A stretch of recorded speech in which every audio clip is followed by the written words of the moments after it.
ان الذين كفروا سواء عليهم أأنذرتهم ام لم تنذرهم لا يؤمنون۔ بے شک کافروں کو اے نبی آپ کا ڈرانا یا نہ ڈرانا برابر ہے، یہ لوگ ایمان نہ لائیں گے۔ سامعین، اب اس آیت کی تفسیر سماعت کیجیے۔ بد نصیب لوگوں کا تذکرہ، یعنی جو لوگ حق کو پوشیدہ کرنے یا چھپا لینے کے عادی ہیں اور ان کی قسمت میں یہی ہے، نہ تو انہیں آپ کا ڈرانا سود مند ہے اور نہ ہی نہ ڈرانا۔ یہ کبھی اللہ تعالیٰ کی اس وحی کی تصدیق نہ کریں گے جو آپ پر نازل ہوئی،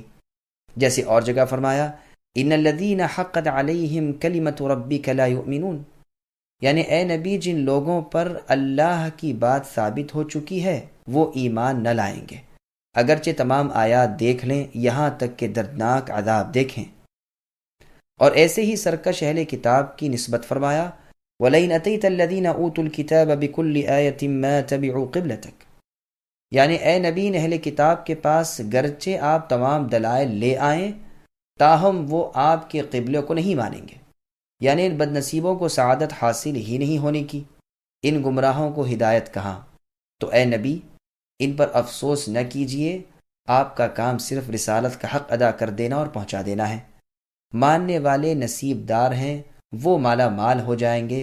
اور اگر کوئی نہ مانے تو نہ صحیح، آپ کا فرض ادا ہو گیا، ہم خود ان سے حساب لے لیں گے، آپ صرف ڈرانے والے ہیں اور ہر چیز پر اللہ تعالیٰ ہی وکیل ہے۔ ابن عباس رضی اللہ عنہما فرماتے ہیں کہ رسول اللہ صلی اللہ علیہ وسلم کو اس بات کی بڑی ہی حرص یعنی شدید لالچ تھی کہ تمام لوگ ایماندار ہو جائیں اور ہدایت کو قبول کر لیں، لیکن پروردگار نے فرما دیا کہ یہ سعادت ہر ایک کے حصے کی نہیں، یہ نعمت بڑھ چکی ہے، جس کے حصے میں آئی ہے وہ آپ کی مانے گا، اور جو بدقسمت ہیں وہ ہرگز آپ کی اطاعت کی طرف نہ جھکیں گے۔ پس مطلب یہ ہے کہ جو قرآن سے انکاری ہیں اور کہتے ہیں کہ ہم اگلی کتابوں کو مانتے ہیں، انہیں ڈراوے کا کوئی فائدہ نہیں، اس لیے کہ وہ تو خود اپنی کتاب کو بھی حقیقتاً نہیں مانتے، کیونکہ ان کی اپنی کتاب میں جس کو اللہ نے نازل کیا تھا آپ کے ماننے کا عہد موجود ہے، تو جب وہ اس کتاب کو اور اس نبی صلی اللہ علیہ وسلم کی نصیحت کو نہیں مانتے جس کے ماننے کے اقراری ہیں، تو بھلا وہ اے نبی آپ کی باتوں کو کیا مانیں گے؟ ابو العالیہ رحمۃ اللہ علیہ کا قول ہے کہ یہ آیت جنگ احزاب کے ان سرداروں کے بارے میں اتری ہے جن کی نسبت فرمانے والی تعالیٰ ہے الم تر الی الذین بدلوا نعمت اللہ الی آخر الآیہ، لیکن جو معنی ہم نے پہلے بیان کیے ہیں وہ زیادہ ظاہر ہیں اور دوسری آیات کے مطابق ہیں، واللہ اعلم۔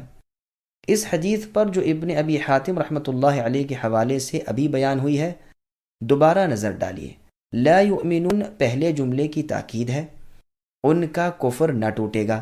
یہ بھی ممکن ہے کہ لا یؤمنون خبر ہو، اس لیے کہ تقدیر کلام ان الذین کفروا ان الذين كفروا سواء